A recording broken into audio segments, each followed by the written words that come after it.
Ladies and gentlemen, welcome back to A Drink with Crazy. What's going on, everybody? Oh my goodness, this is the third live stream this week. Had a fun one on Monday. We had an absolute blast on Tuesday night promoting a member of this community's book, The Legend of Shallar, which you can find on Amazon right now. You should definitely go check it out. Maji-chan in the chat lurking. What's going on, Jonathan Grant? What's going on, Maji-chan? It's awesome. Everybody's here. And tonight, so I was just going to live stream and play Crimson Desert. And then I thought to myself for a second, I want to rant about a few things, and I want to talk about a few things.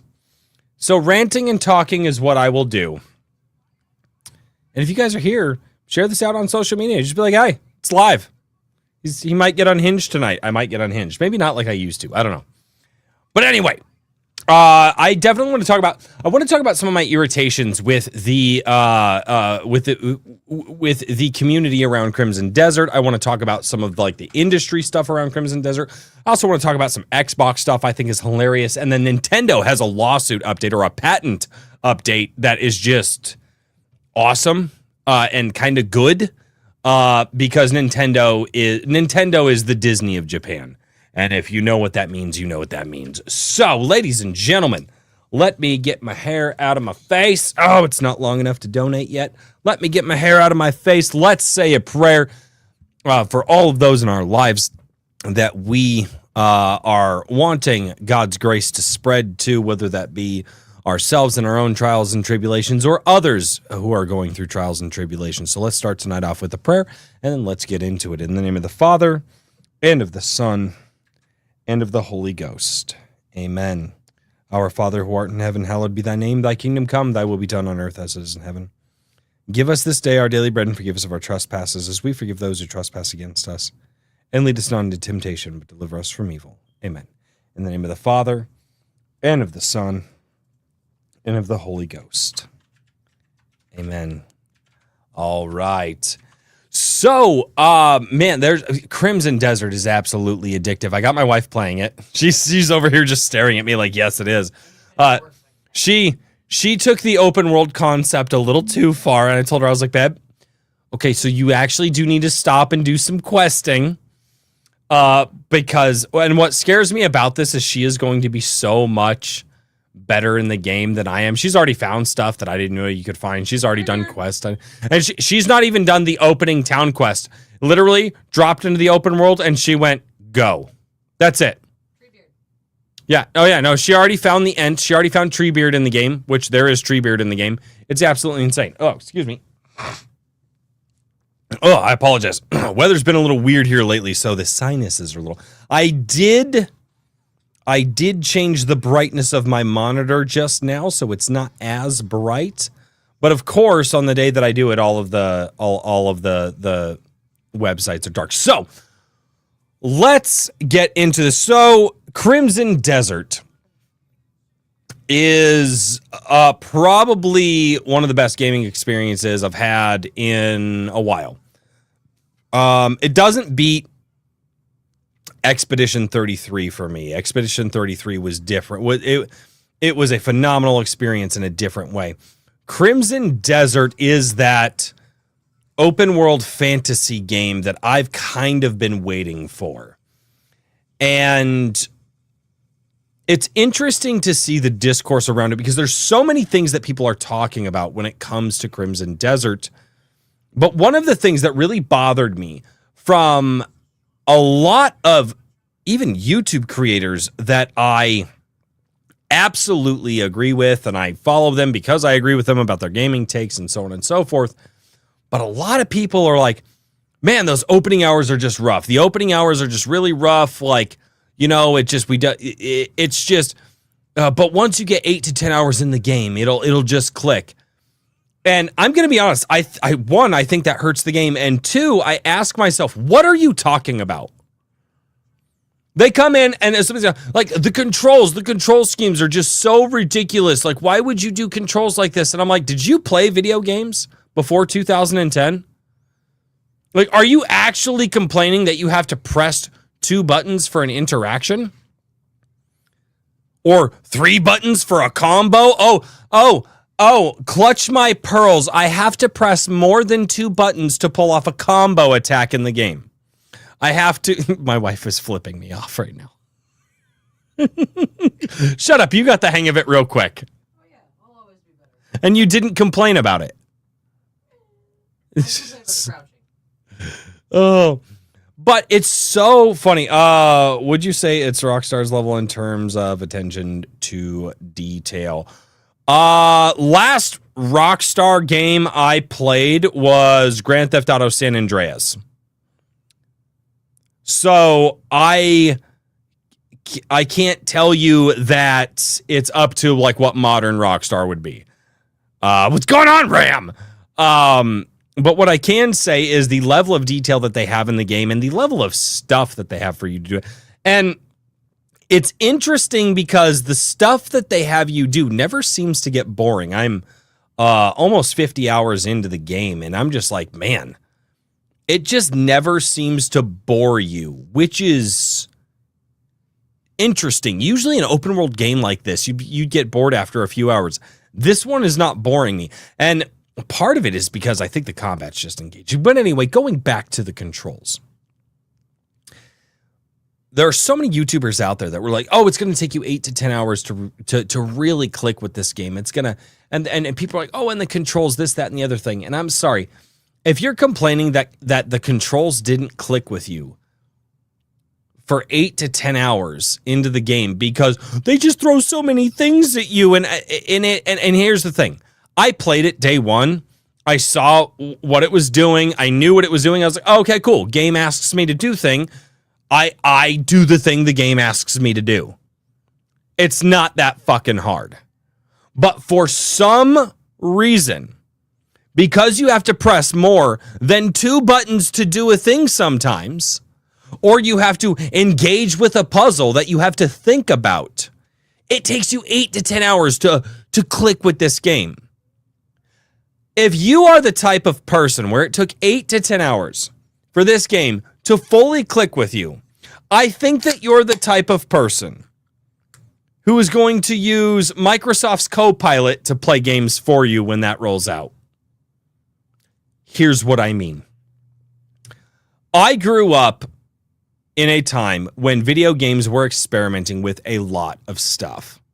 And I played games at my friend's house, games I don't even remember. I played games at my house. I had my games that I loved. I played games that people look at me and they go, how could you play the console port of that? I'm like, because I only had a fucking console.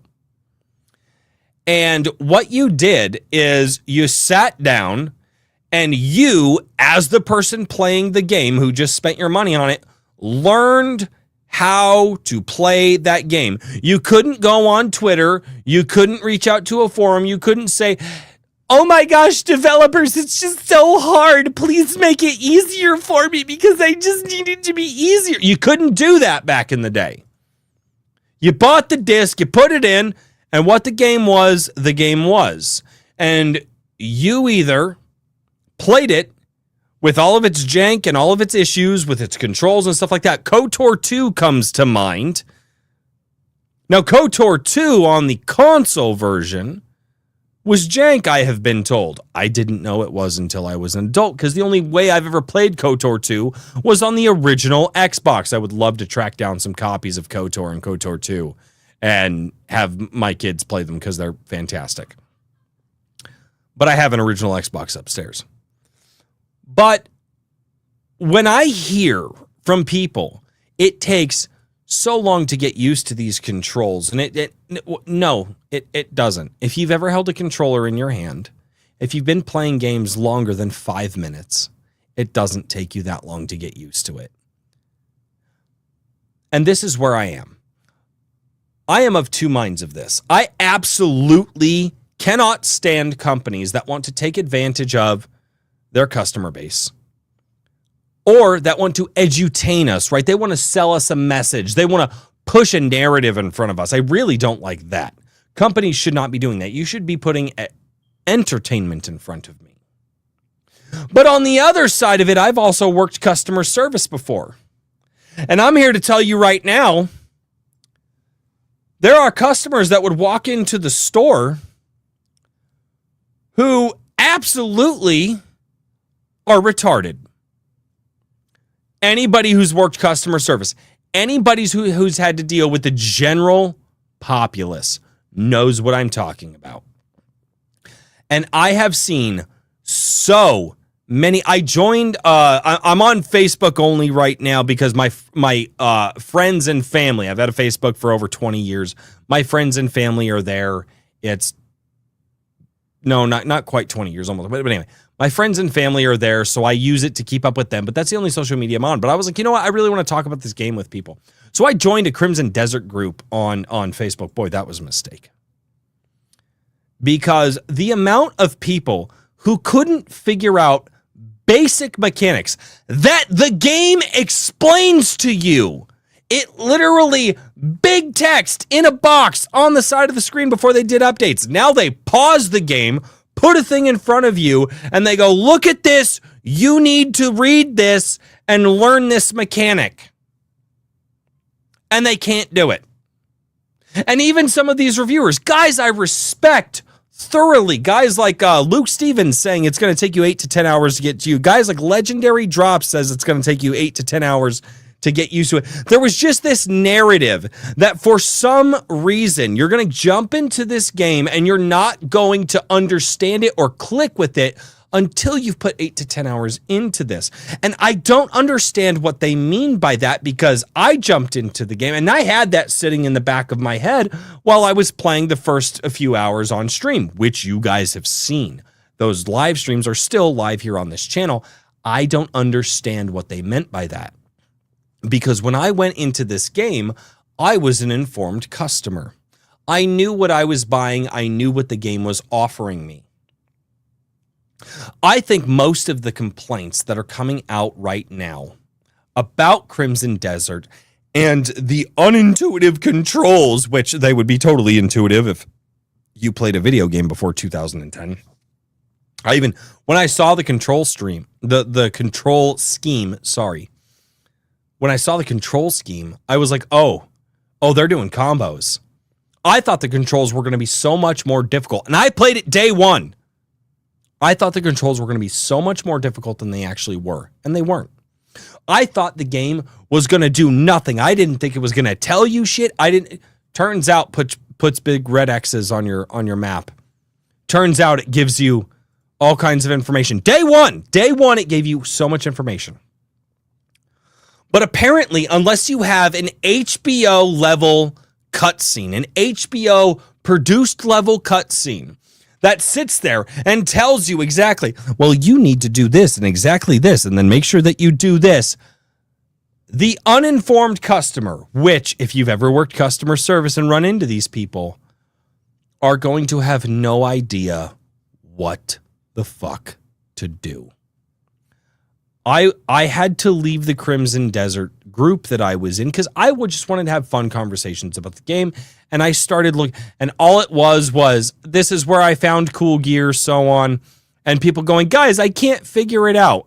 Now, admittedly, they were rightfully mocked, some of these people, for not being able to figure out basic things in the game. But also, me sitting here going, what are you talking about? What are you saying this is hard?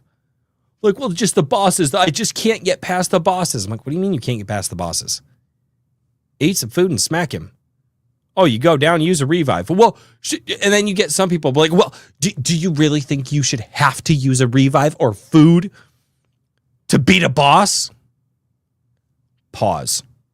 Do you think you should have to use the mechanics of the game that the developers put into the game to play the game?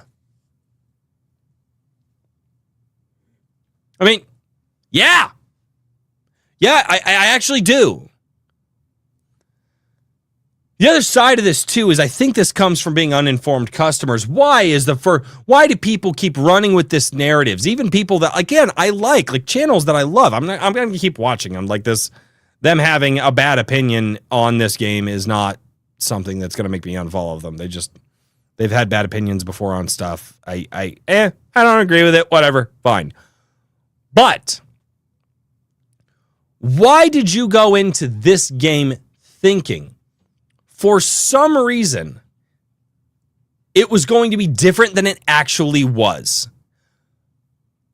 This is the complaint that bothers me the most. It's going to take you 8 to 10 hours, and then you'll just click, and then you'll just get it, and then just some ephemeral, magical, mystical ghost angel will pop up in the corner of your room and just fart fairy dust and unicorn shit everywhere, and you'll just get the game. What are you talking about? Because they never get specific with why the first 8 to 10 hours for them, which apparently they don't understand game design or game mechanics. And again, these are people that play video games for a living. Why the first 8 to 10 hours? Why you keep telling potential customers they're going to waste a day of their time in the first, when I would tell you this game is two things. It's an action game, it's an adventure game. So you should, when you drop into the world, you're going to action, you're going to adventure. I told my wife that. And guess what? My wife drops into the world. She starts to action. She starts to adventure. Now she's dual wielding axes, body slamming motherfuckers, and finding Treebeard in her first 10 hours of the game. I'm 50 hours in. Still haven't seen Treebeard. My wife is... No, I've looked at your time on the game. I can see it on Steam. My wife's over here like 5 hours. But she did also leave it running the other day for a while. But it seems like the people who keep wanting to spread the narrative that it takes you 8 to 10 hours to start enjoying this game are people who were not informed customers and went in thinking this was going to be another Elden Ring. This was going to be another Witcher 3. This was going to be another game that the game never advertised that it was going to be. What happened to jumping into a game and just going, okay, I, as a gamer, need to learn the game that I'm playing? Because I feel like at this point, we're at a spot where we're no longer trying to go, okay, blank slate, new game, never played this before. Let's see how this goes. Now it's, I've played so many games before, so obviously I know how games should be. And when a game comes out of left field and says, hey, so yeah, we didn't do that. We did something different. You go, well, it just took me so long. Guys, I had to press 3 buttons to do a combination of things to solve a puzzle. Did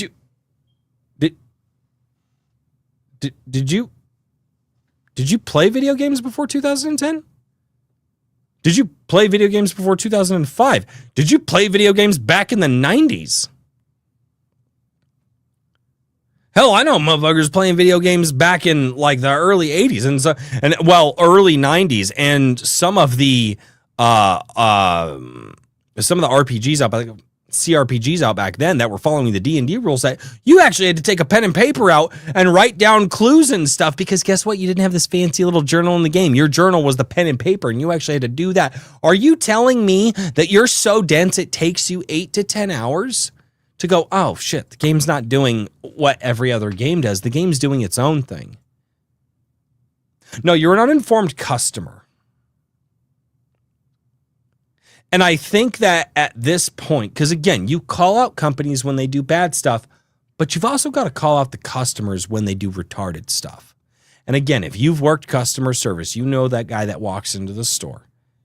Hey, sir, can I help you? Yeah, yep, I'm looking to do this. I'm looking to do this. And you're like, okay, you're looking to do this? That's why are you standing in this aisle? Well, because I need this part to get it done. Sir, you have a plumbing project and you're standing in the electrical aisle. What the fuck are you doing? Well, no, I need this part to get this done.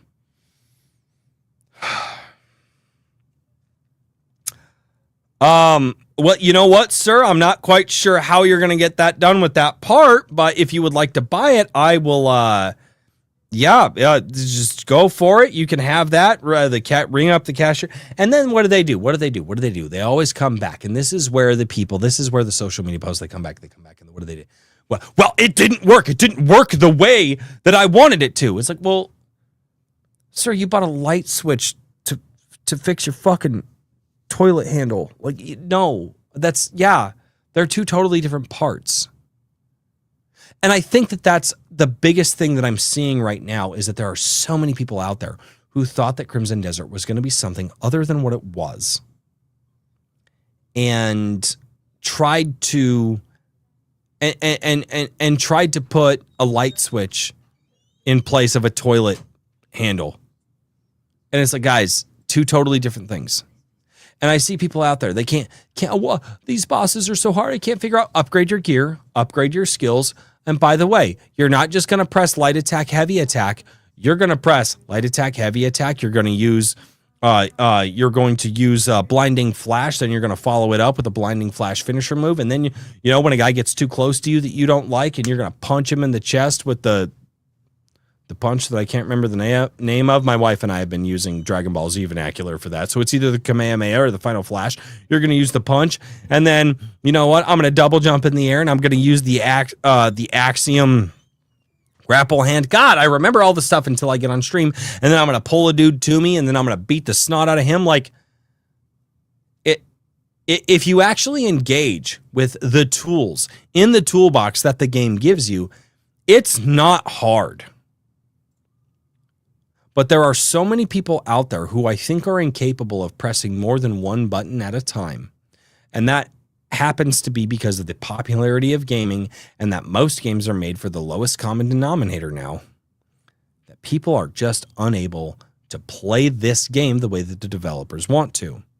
And what worries me about this is that I think a lot of the developers over at Pearl Abyss in South Korea, I said North Korea in the last video, Freudian slip. I watch a lot of political content, and I watch a lot of historical content, and well, yeah.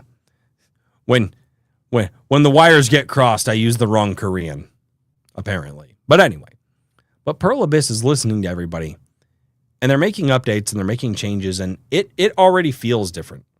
It feels so much less challenging to me, which makes me feel sad because I was told this was a game that was going to be without yellow paint. Some of the tool tips are now just up on the screen every time you go to a mini game. When I was told this was going to be a game without yellow paint, a game that you actually had to use your brains for, a game that you actually had to be a gamer for. And yet I feel like the uninformed customer base, and I feel like the lowest common denominator of player who can't figure out how to upgrade their gear. Hey, beer. Oh, look at that. Who can't figure out how to upgrade their gear and press more than 2 buttons on the controller are going to tank what makes this game fun and what made this game attractive to so many people.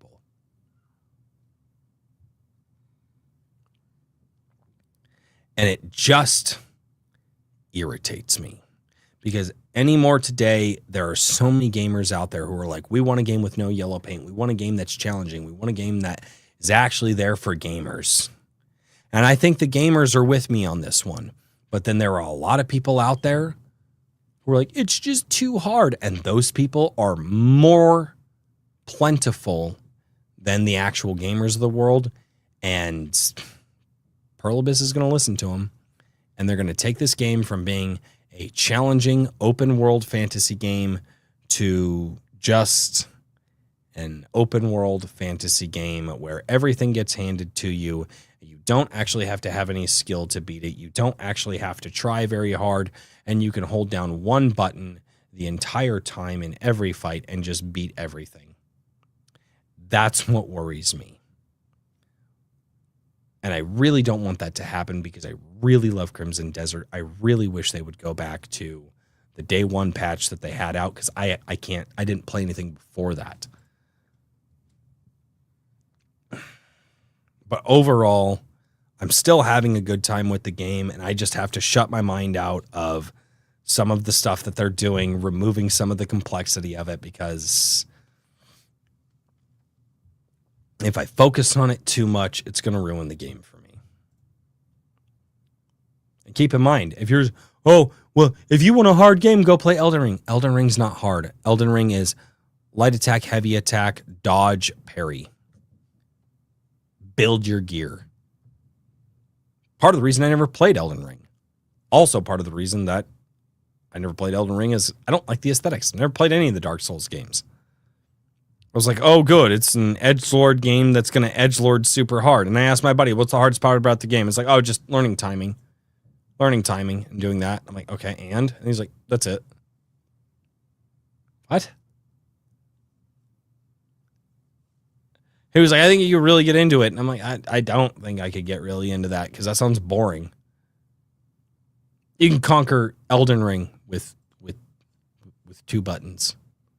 Dodge and heavy attack. If you don't, I've talked with people who've beaten the damn thing.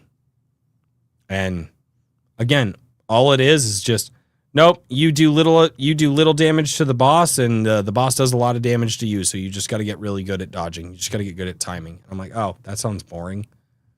I like my flashy combat, but I also like my flashy combat where the boss kind of has a puzzle about him. Certain attacks work on the boss that don't work on other bosses. And so many people out there aren't doing that. Basically, I just hope that the player base of Crimson Desert doesn't actually complain so hard that Pearl Abyss ruins the game that they have, because although the open world exploration is absolutely a blast, the gear is cool, the combat is cool, I don't want people to complain so hard that there's no challenge to it anymore, because I'm already not facing a whole lot of challenge. I've had to revive a few times, and that's because I'm an overzealous player. I run into a mob of motherfuckers, and I'll get got here and there, but who cares? I get got. So what? It's not a big deal. Use the revive pill because they give you those, and you go back in and you finish murking dudes, and then, move on. There's already so little challenge to this game. And I'm seeing so many people, and maybe it's because I'm engaging with all of the mechanics. I'm not just using heavy attack and light attack. I'm using skills and different combat moves and all of this stuff that I've learned, and as much of the tool set as I can remember in those moments. And it's not hard. But will Pearl Abyss maintain their game as they envisioned? Mostly. Or are they going to just pussify it? I don't know. But if you guys are watching the VOD, thank you so much. I'm live every Monday and Thursday. I look forward to seeing you guys here. And I'm going to go back to live chat right now and talk with them, because the live chat's here with me right now and you're not. So, haha. What's going on, chat? What say you? What say you, chat?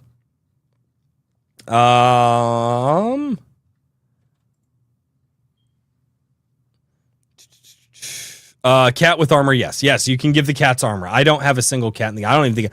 the only cat in the game that I had to touch was in the early mission, was in a tutorial mission of the game. I had to give a cat to a little girl. I haven't touched a cat since. I got a couple of dogs, though. I got a couple of doggos. Thank God I'll never work in customer service. It's not fun. Dealing with the general population. If you've ever worked in customer service, it's horrible. I got a buddy of mine that works in customer service, and for the most part, his customers are good. But he's like, dude, but like 10% of the people that walk through that door, he's like, I don't even know how they put their shoes on in the morning. It's ridiculous. I play video games to play video games, right? Yeah, I agree. Customer service is its own circle of hell. One Dante himself could not imagine. Oh, you're so right, Mario Trio. I will never go back to it. As soon as I was able to get out of customer service jobs, I did. Oh, they're horrible. One of the worst customer service jobs I ever did is I worked in the food service department of a hotel. So I would run room service, or I would work in the restaurant, or I would do the catering events that they would do. Oh my God, that was the worst. That was the worst customer service I ever, because people are in a hotel and they think just because they're buying a room that they make the rules. They get to make the rules. Oh, it's horrible. It's because your wife is a badass. What's your excuse? Oh, I'm not a badass. I never claimed to be a badass. I build chicken coops and friggin' and smokers and stuff, and I cook good food. Which apparently the family loves the fried chicken patties that I make now for, chicken sandwiches. Apparently I've been told I need to make those again. How do you know game journals suck at video games? Royce is a master at sucking and he gets it. Takes one to know one. Congrats, Maji. Yes, congratulations, Maji Chan, for getting your book out there. Hopefully you're getting some sales. Sir, the reader I brought is not telling me when wire is hot. Dude, check the reader. Sir, the reader is working as design. Red means cold, green means hot. Dummy. Oh, I'm colorblind. Oh gosh. Gaming journalism is so easy to get that you get too many casuals. It's again, I don't listen to the journalists. I find YouTubers that have a very similar opinion about a lot of games that I do. I listen to their reviews and I kind of go with them. But what I can't understand is like where the disconnect here is for some of these people. They're saying that it's going to take 8 to 10 hours. That's a day. 8 to 10 hours for the game to click with you. And that is just categorically wrong. The only reason that happens is if you went in with preconceived notions of what the game should have been, and it took you 8 to 10 hours to get out of that stubbornness to actually realize what the game was. I went in blank slate on this game. I actually went in expecting a lot less story and a lot more mechanics. And what I found out is it actually has a lot more story than I expected. No story. I expected no story, very little, like maybe a cutscene here or there. I expected no story at all. Very little NPC interaction. I expected the open world to be big and I expected mechanics to be heavy. Mechanics were medium light at best. Story's a lot bigger than I thought. NPC interactions a lot more than I thought. Side quests are a lot more than I thought. Like this game has superseded my expectations in every area except for the mechanics, which is fine because the mechanics work very well. But yeah, so it's just ridiculous. Since the days of Nintendo Power. Yes, I had a friend who worked at a hardware and electric store. That very interaction at least once a week. Dude, it's horrible. Customer service is terrible. It just is. Customer service is just absolutely horrible. And I don't understand. I just don't understand. I think I covered a fair amount. This article I pulled up, it was some gamers are saying that, the patches are really good and other gamers are saying that they're patching it too much and it's making the game too easy. And now they're like, no, you should put an easy mode and a hard mode in, or hear me out, play the game that the fucking developers intended. But anyway, moving on. So I just want to laugh at Xbox for this story because this is just going to be fun. Xbox announces Game Pass Flex, replacing loading screens with ads. Oh, joy.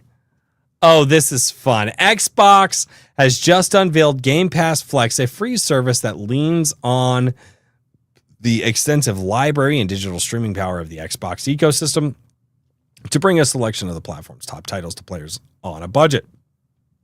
The only caveat is that Game Pass Flex takes traditional loading screens and replaces them with full screen ads. Oh my gosh. Welcome to the future. Oh, goodness Lord. This means that as you play one of the games under the Game Pass Flex banner, you'll be regularly subjected to unskippable, unavoidable ads But hey, the service is totally free, so what more do you want? Until it's not, until they realize, oh, Game Pass, we're not making enough off of that, so we're going to have to charge you a couple bucks a month. They do this all the time. Anybody's like, no, but it's free and I just got to watch a couple ads. Really? Really? Yeah, when was the last time? Like, yeah, no, just shut up. If you think this is going to be free forever and you're not going to have to pay anything, no. You are, as one would say, a retard. All right, Game Pass Flex is the answer to expensive subscriptions. No, the fuck it's not. You know what the answer to expensive subscriptions is? A viable business model. Subscriptions are not a viable business model and have not been a viable business model for a long time. You know, the last time a subscription service was a viable business model when Netflix was the only game in town, because everybody licensed their stuff to Netflix. Netflix made their money. Everybody could go to the one-stop shop to find all of the content, and then Netflix could pay the licensing fees. That's the last time the subscription model made sense. Once all these other places tried to do their own subscription models and made like, well, there's one show that I might watch once every 24 months when you release it, and you want me to pay $20 a month to keep your service? No. Okay. Have you been wanting to dip your toe into the Game Pass ecosystem? I have never wanted to dip my toe into the Game Pass ecosystem. I think it's a predatory service that is designed specifically in a way that will absolutely ruin and lower the standard quality of gaming in the gaming ecosystem. That's why I don't touch Game Pass, and I don't want it. Okay. Parting ways with your hard-earned cash, then Game Pass Flex service might be for you, given how it's totally a real thing. Today, Xbox announced the instant arrival of this free tier, which is supported by an innovative ad-based system. You can promptly go fuck thyself. When you play a game via Game Pass Flex, you'll be presented with full screen ads every time there's a loading screen. Holy shit. The team at Xbox also confirmed that users can play for longer to earn ad tokens that will allow them to skip certain ads earlier, presenting a nice incentive to keep gamers grinding for hours. So now we're not grinding for hours for in-game loot. We're grinding for hours just so we can earn an ad token so we don't have to be subjected to your poor business model. Oh my God. Oh my God. Oh, Xbox. Oh, you have fallen so far from grace, and it just makes me fucking laugh. In a statement. Oh,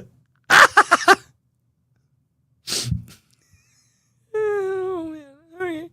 Give me a minute. Oh, that's way too funny. That's way too funny. In a statement, Xbox VP of Strategic Honesty. Wait, what? Xbox's VP of Strategic Honesty. That is some 1984 shit if I have ever heard it in my life. Not really. Oh, goodness. Said. Did this come out yesterday? Is this an April Fool's joke? This must be an April Fool's joke. This has to be an April Fool's joke. If you fell for this blatant, okay, joke of a post. Okay. It is an April Fool's joke. I was reading this. I saw this morning when I was scrolling through stuff. I did not realize it was posted yesterday. I was like, wait a minute. Hold on. The language is getting wild here. Okay. I got fooled. I saw it this morning. I avoided all news yesterday. My bad.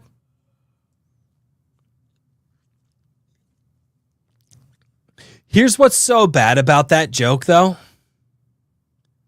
is I absolutely believe that they would do this because they've floated ideas of in-game ads before.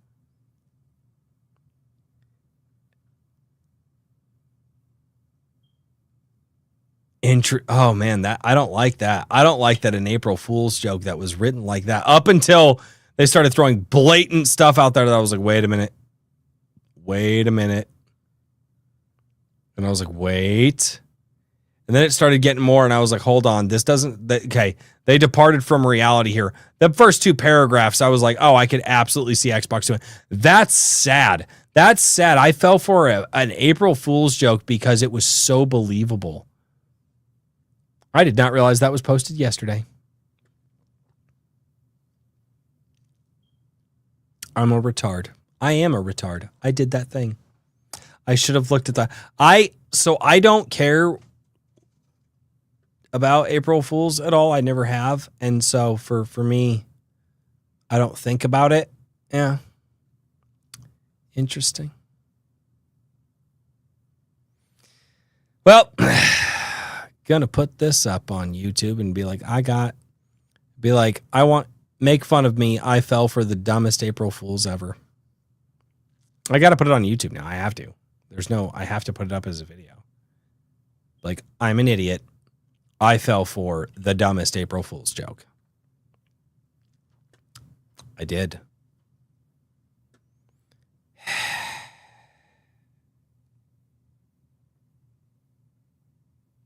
Anywho's it. VP of honesty equals my idiot doesn't, right? Oh, gosh. Some ads are like 30 minutes, right? Did you guys catch that was an April Fool's joke before in the chat? Did you guys catch that? Were you guys like, oh, this is blatantly an April Fool's and Royce is a dumbass? Did you guys catch that in chat or no? Say YouTube can't go 2 minutes without ads and they pop up during chat. That's funny. I have paid for YouTube Premium since it was called YouTube Red, because I wanted to watch Matt Pat's Game Lab, which was a YouTube Red exclusive. And so I paid for it. I was like, hey, babe, I'm going to do this for like a month or two, and then I'm going to stop doing it. But I do so much driving. I listen to YouTube. That's like my podcast platform. I listen to YouTube so much. I called my wife and I was like, hey, I know I was only going to do it for a month or two, but I haven't seen an ad in months. Can I please keep paying for YouTube Premium? And my wife was like, yeah. She's like, totally. She goes, doesn't make sense for me because I don't do the level of driving that you do. She was like, but I totally understand as a convenience for you. And I have paid for YouTube Premium ever since. And I won't turn back. Not a chance. Won't turn back. They make ones for the colorblind. They are labeled and often are big, bold print. Dummies will still walk right past them. Mm-hmm. Wait, what are you talking about? What do they make for the colorblind people? Okay. Some ads are like 30 minutes. You remember Minority Report when the main character, his cover was blown due to a customized ad that everyone was broadcasted to make signs. Oh my goodness. I haven't seen Minority Report in a long time. I do not remember that. I've only seen Minority Report once. Liked it. I thought it was good. I immediately put together it was an April Fool's joke. Not surprised you fell for it, though. I'm a dumbass. I'm an idiot. Anyway, I got to go to church. God bless. Hey, God bless, Mario. Say a prayer for me if you would. Good sir. No, the moon rocket might come back due to a busted toilet. That's my favorite from yesterday. That's hilarious. That's absolutely hilarious. So, in other news, this I don't believe is an April Fool's joke because everybody has been reporting on it today, and I absolutely love it. Nintendo is not as bulletproof as they would like to think. From thegamesindustry.biz, the U.S. Patent Office rejects, which they actually already accepted it, so it's more like they're revoking it. Nintendo's summon sub-character and let it fight patent, which is interesting. That's United States Patent Trademark Office initially approved the Nintendo submission in September 2025, but announced a re-examination in November. So the United States Patent Office. So this is the thing that they're trying to catch Palworld on. So Palworld releases, everybody goes, oh my gosh, Palworld's amazing. Nintendo goes out, starts filing a crap ton of patents, so that way they can bury Palworld. after Palworld is already out, which should just straight up be illegal. You can't do that. Okay, the United States Patent and Trademark Office, the USPTO, has rejected Nintendo's patent that invokes an in-game character summoning and sub-character to aid it in battle.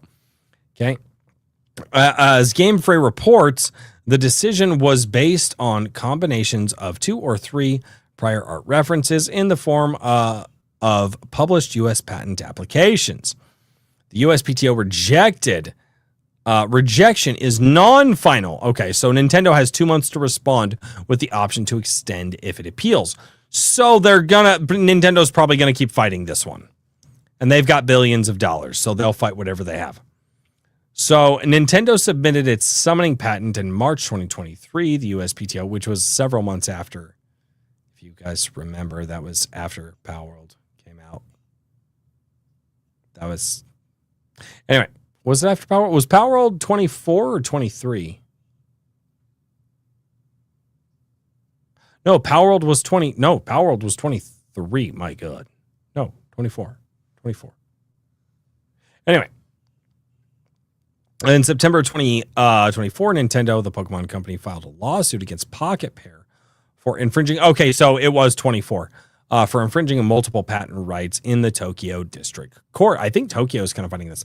The platform holder said it sought an injunction against the infringement and compensation for damages on the grounds that Palworld, a game developed and released by the defendant, infringes on multiple patent rights. Nintendo will continue to take necessary action against any infringements of its intellectual patent rights, including the Nintendo brand itself, to protect intellectual properties it has worked to establish over the years. Here is the interesting part about all of this. I was listening to a video earlier today, and basically what it was saying is that you can't really patent an idea that's so obvious to people that it's just, it's basically common sense. And what Nintendo is doing is they got their lunch eaten by Palworld. Palworld came out and is so freaking fantastic. I have to avoid it now because if I start playing Palworld, all of a sudden 7 hours of my day are gone. Now, I do still keep track of time, but I sit down and I'm like, I'm going to go, I'm going to explore, I'm going to catch new pal. No, you know what I do the entire time? I farm. I collect food. I make the food for my pals. I make sure that they're happy and they're healthy and they're not being lazy and they're working. And I build them beds, and then all of a sudden 7 hours are gone, and I still haven't gone out and caught a legendary pal yet. Sometimes I feed them to the extractor. Sometimes I breed a bunch of them, and then I feed them to the extractor to make one of them even stronger. But that's neither here nor there. But Palworld comes out and it absolutely decimates what Nintendo was doing with Pokemon. And what's so interesting about this is that Nintendo was so threatened. They are throwing a lot of weight at these guys. I am surprised that Palworld has not been crushed by the weight of the lawsuits. But what this tells me is that these lawsuits aren't open and shut cases. Because if they were, Palworld would have been shut down a while ago.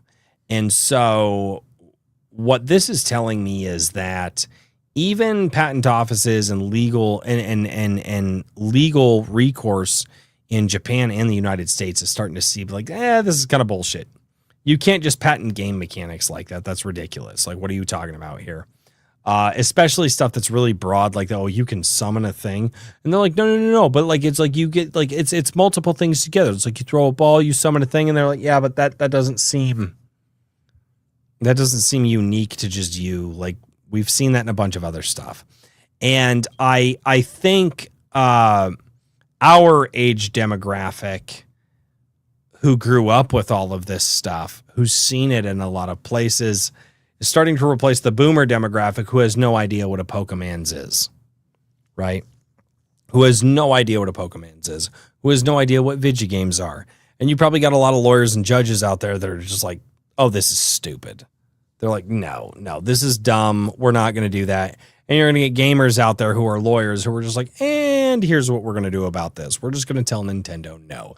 Because you don't just get to close down the entire gaming market simply because you're the biggest bully on the block and you're the biggest bully in the gaming industry. And Nintendo legitimately is. I absolutely believe they are. They are litigious to a point that is absolutely absurd. Go look up some of the legal cases that they've had, some of which they have lost, thank God. But a lot of them they haven't, and a lot of them they've just done because they have the weight of $1 billion corporation that they can swing around.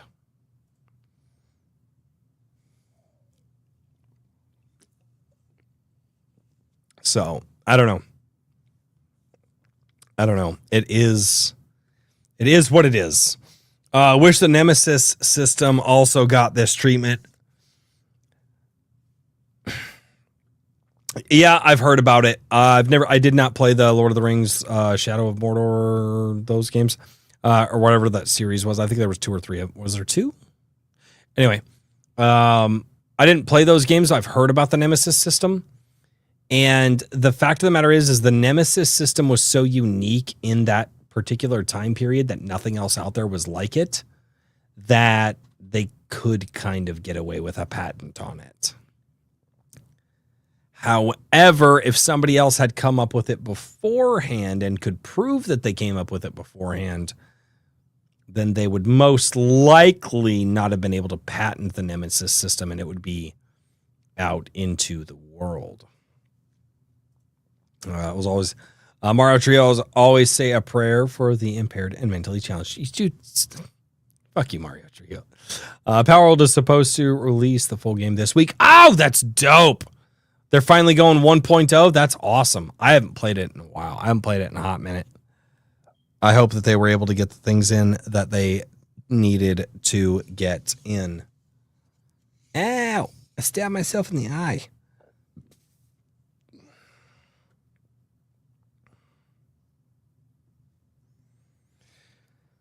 Oh, man. Honestly, guys, it might be a short one tonight because I'm a little bit tired, and those are the things that I wanted to talk about. And I'm also sad that that one was an April Fool's joke, and I made a fool out of me on stream. It's okay. I'll also post the video.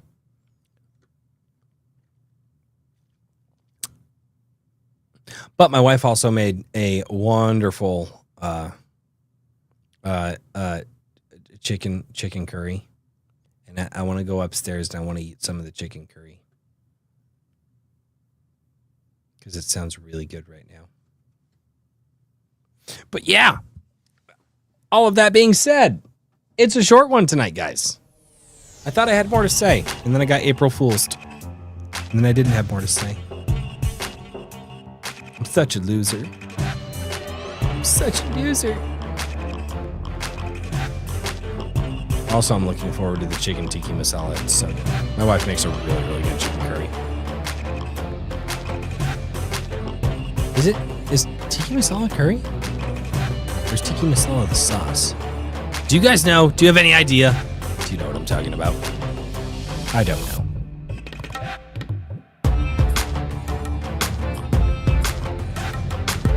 I've got to work on Helldivers more this week. I've never played it. I've heard Helldivers is really, really fun with people.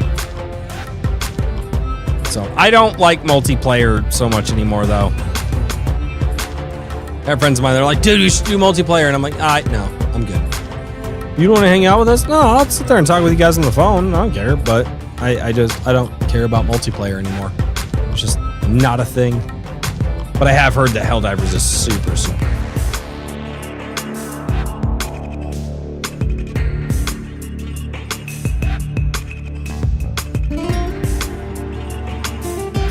Ugh, I'm so tired. Man, it is the weather out here. It went from sunny to rainy, or it went from sunny to gloomy, then it's rainy, and it's going to be rainy for a few days. I don't like the rainy. I don't like the gloomy and the rainy. It's getting to me. It's affecting my psyche. It's making me less crazy. Can't run a channel called A Drink with Crazy unless I'm crazy. Instead, I'm just tired. Ladies and gentlemen, as always, until next time, cheers, everybody.